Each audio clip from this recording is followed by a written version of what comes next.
6000 పాఠశాలలు తెలంగాణ రాష్ట్రంలో మూతపడ్డాయనేటువంటి ఒక ప్రశ్న ఉత్పన్నమైనప్పుడు అధ్యక్ష ఇది కొన్ని పాఠశాలలు మూతపడ్డ మాట వాస్తవమే కానీ ఈ మూత పరంపర గత 10 ఏళ్ల నుంచి కొనసాగుతూ వస్తూ ఉంది అధ్యక్ష.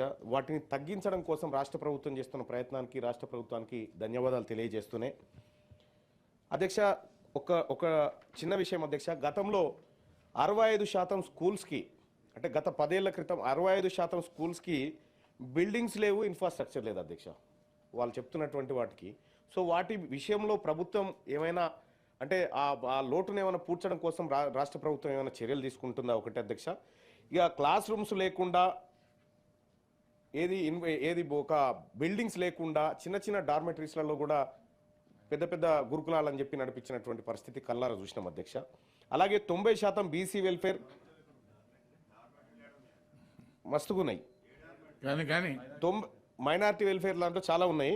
90 బీసీ వెల్ఫేర్ 60 ఎస్సీ వెల్ఫేర్ స్కూల్స్లు వితౌట్ ఆర్ఓ ప్లాంట్స్తో నడుస్తూ ఉన్నాయి సార్.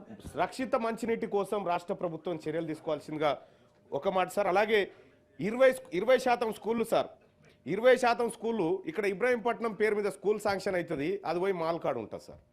ఈ రకంగా పేరు ఒక చోట ఊరొక చోట ఏదో తూతు మంత్రంగా గతంలో ఈ పాఠశాల నిర్వహణలు కొత్త గురుకులాలను తీసుకొచ్చినారు సార్. ఇక్కడ గమ్మది విషయం ఏంటంటే సార్, ఇంకా గతంలో 2014లో బీఆర్ఎస్ పార్టీ మేనిఫెస్టో చూసి నేను సంతోషపడ్డా సార్. ఏది వృత్తి విద్యా కోర్సులను ప్రోత్సహిస్తాం, ఒక ఏది పాలిటెక్నిక్ కళాశాలలు ఏర్పాటు చేస్తాం నియోజకవర్గానికో జిల్లా కోట అని చెప్పారు సార్. సరే అవి ఎటుపోయినాయో ఏం కథనో మనకు తెలియదు. ఇప్పుడున్నటువంటి పరిస్థితుల్లో అయ్యా BRS party manifesto 2014 page number 12 చూసుకోండి. 2014 BRS party manifesto page number 12 point number 16 చూసుకో అధ్యక్ష. ఇక్కడ గతంలో విద్యా వ్యవస్థను చిన్న భిన్నం చేశారు అధ్యక్ష. దాన్ని ఇప్పుడు గాడిలో పెట్టుకోవాల్సినటువంటి పరిస్థితి ఉంది అధ్యక్ష.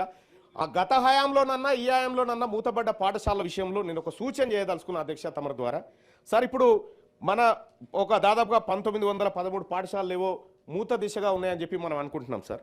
ఈ మూతబడ్డ పాఠశాలలకు ఇన్ఫ్రాస్ట్రక్చర్ ఉంది, గ్రౌండ్ ఉంది, అన్నీ ఉన్నాయి. ఇప్పుడు ప్రభుత్వం ద్వారా అక్కడ నడపలేనప్పుడు మీరు ప్రైవేటు వ్యక్తులను అక్కడ బీడీ చేసుకున్నటువంటి నిరుద్యోగులను ప్రోత్సహించి ఈ పాఠశాలను రన్ చేసుకోవడానికి వాళ్ళకు అవకాశం కల్పిస్తే తద్వారా వాళ్ళు కొంత ఉపాధి పొందగలుగుతారు, అక్కడ ఒక కొత్త స్కూల్ ఏర్పడగలుగుతుంది. ప్రైవేట్ పరం చేయమని చెప్పట్లేదండి, దాంట్లో మీరు వదిలిపెట్టిపోయినటువంటి రైట్ టు ఎడ్యుకేషన్ ఇంప్లిమెంట్ చేయమని చెప్తా ఉన్నా గవర్నమెంట్కి. దాంట్లో 25% ఎడ్యుకేషన్ పేద పిల్లలకు అందించడం కోసం రైట్ టు ఎడ్యుకేషన్ అక్కడ ఇంప్లిమెంట్ చేస్తే ఇన్ఫ్రాస్ట్రక్చర్ మనం వాడుకున్నట్టు ఉంటుంది. అక్కడ లోకల్గా కొంతమందికి ఉపాధి దొరికేటువంటి అవకాశం ఉంటుంది, నిరుద్యోగం కూడా కొంత తగ్గించేటువంటి పరిస్థితి గ్రామీణ ప్రాంతాల్లో ఏర్పడుతుంది. కాబట్టి రాష్ట్ర ప్రభుత్వం ఆ దిశగా ఆలోచిస్తే ఖచ్చితంగా మన గ్రామీణ ప్రాంతంలో ప్రతి ఊర్లో మనం అనుకున్నటువంటి స్కూల్, గతంలో వాళ్ళకు ఏ ఆలోచన లేక మూత పెట్టినటువంటి స్కూల్ ఏవైతే ఉన్నాయో ఇవాళ మనం ఓపెన్ చేసి ప్రతి పేదవాడి ఇంటికి ఎడ్యుకేషన్ తీసుకుపోయేటువంటి అవకాశం దొరుకుతుంది అని తమ ద్వారా తెలియజేస్తున్న అధ్యక్ష.